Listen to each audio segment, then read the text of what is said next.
63, making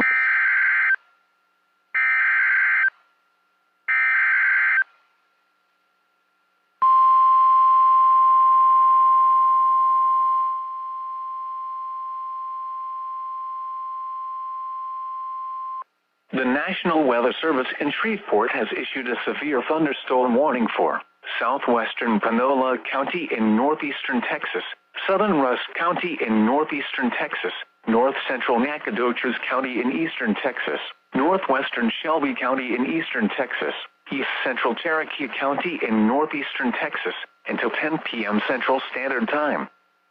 At 8:52 p.m. Central Standard Time, a severe thunderstorm was located near New Salem, or 16 miles southwest of Henderson, moving east at 20 miles per hour.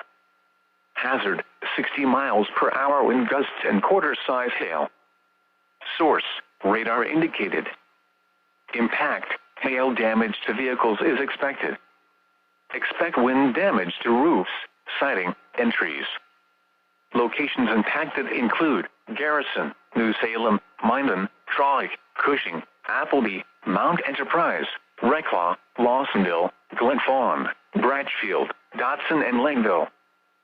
For your protection, move to an interior room on the lowest floor of a building. Repeating, a severe thunderstorm warning has been issued until 10 p.m. Central Standard Time for the following counties in Texas: Cherokee, Nacogdoches, Panola, Rusk, and Shelby.